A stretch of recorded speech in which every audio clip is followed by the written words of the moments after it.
Oregon man who drugged three 12-year-old girls at his daughter's sleepover was just released from jail into the public. Anyone living in Oregon who has kids should listen to the story because it's terrifying. On August 26th of last year, 57-year-old Michael Maiden insisted that his 12-year-old daughter invite a couple of her friends over for a sleepover. So that's exactly what she did. She invited three of her friends, who were also all 12, over to her Lake Oswego home for what should have been a night of fun. And it did start out that way. The girls spent their day playing in the sprinklers, getting in the hot tub, and then took showers and got ready for bed when Michael told them to. The girls then spent the majority of their night in the basement of Michael's home having a spa night, watching movies and doing facials. But at around 11 p.m., Michael came into the basement and gave all of the girls, including his daughter, mango smoothies that he made for them. Each cup had a different colored straw so they could tell whose cup was whose. Immediately upon drinking, the girls complained of the taste and saw that the smoothies had white chunks in it and white powder sprinkled on the top. But Michael insisted that they all drink it. Three of the girls did, but one girl said that it tasted so bad that she stopped after one sip, which made Michael incredibly angry, and he did almost everything to try and get her to drink it. They each reportedly started drinking from each other's cup, which also made Michael mad. After drinking the smoothies, the girls became clumsy and woozy, and they all fell into a deep sleep, all except for the one girl who didn't drink the smoothie. The girl who didn't drink the smoothie was sharing a pull-out couch with one of her friends that did,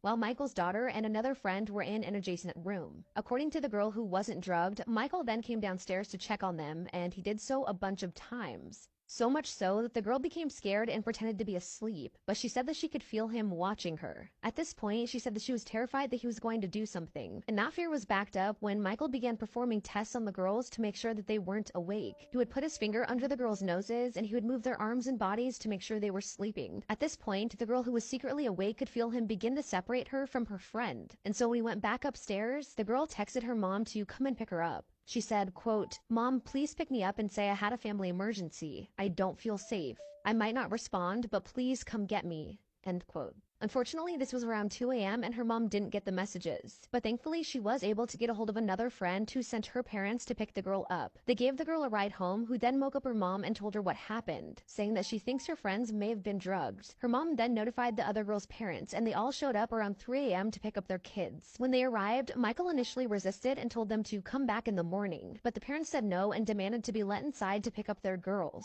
By the next day, all three girls were taken to the hospital where they tested positive for benzodiazepine, a depressant that produces sedation and hypnosis. When authorities went to Michael's home, they confiscated a Vitamix blender, a mortar and pestle, cups, straws, tramadol, and 5 bottles of temazepam. In just weeks after this incident, Michael and his wife divorced. He was married at the time. Last week, Michael turned himself in and pleaded guilty to 9 separate charges, but he has since posted bail and has been released back into the public. This story is exactly why I will never let my children go to sleepovers. You just never know what could happen.